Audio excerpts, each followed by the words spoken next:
Dear brothers and sisters, this evening Mass is perhaps the oldest banquet in the world, second only to its starting point, the Hebrew Passover supper. Our Jewish confreres, in fact, began their week of Passover just last night. And it was this same supper event that Jesus and his apostles were celebrating the night before he died for us. But this so-called Last Supper of Jesus has actually become, for his Christian faithful, a first supper from that moment till now.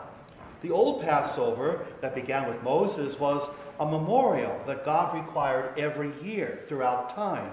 It was a remembrance for the Jewish people of what occurred in their lives. They were God's chosen ones. So through Moses, God ordered them to remember every year the liberation from slavery to freedom land, and marking it in a special meal that was consumed in the home in a particular ritual way. Jesus transformed the supper. What is described tonight in the book of Exodus, St. Paul tells us something a little further than that. Jesus commanded us too to offer this supper until he comes again. This Lord's Supper is a new and mystical type of Passover, not a passing over of the angel of death, sparing the Hebrew homes, using the blood of the Lamb of sacrifice, but Jesus' own Passover from this life to the life that can never end. So this Lord's Supper that we're celebrating here, and in fact every day, and especially every Sunday, it never looks backward in time. It's not something that just looks at history that stopped in the past. Instead, this supper we call a sacrament, and it continues its effects without ceasing onward 2,000 years to this very night, and through this night to a future that reserves for us in God. This means that the sacred meal of the Lord's Supper, which we often call in the Roman Rite the Mass, has never really ended. Jesus transformed a chalice or goblet of wine, and the stiff, unyeasted matzah bread, the bread of affliction, he transformed these elements, these food, into himself, into his own body and blood. And in so doing, he changed the Passover forever into a new rite, a new sacrament. And because Jesus did rise from the dead 3 days later after that supper, he continued to visit and appear for 40 days to break his bread, to open the Word of God, and to share that with his followers. Now, we are his followers here tonight who are sharing more than just a simple meal, but a sacrament. And we're sharing it with the few who are allowed to be present physically in this church, as well as the many hundreds who are watching it in the live stream or in the recording. Yes, risen Christ means he is a living Christ. He's still alive now. And since he still lives among us, he will continually feed us with the gift of his very own self, his body and blood, food for immortality.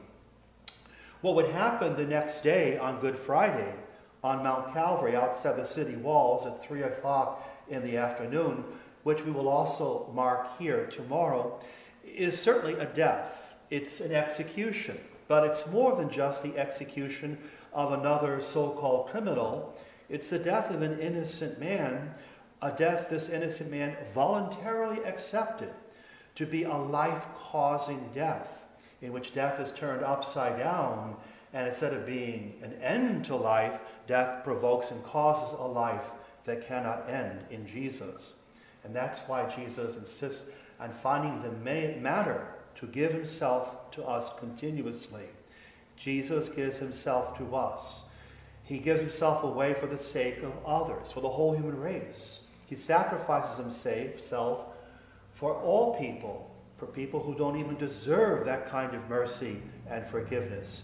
He does this for the whole human race simply because he loves us.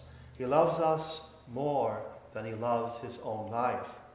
We call the Lord's Supper, as I just said, the Mass or the Holy Eucharist, a more elegant term. At his Passover banquet that night, Jesus was actually giving himself away through the supper.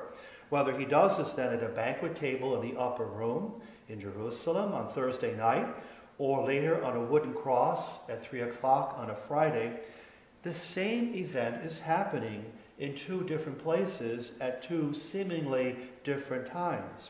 Either of those two locations suggests somehow there is an invisible altar in both places, and there is a lamb of sacrifice, a true human person this time.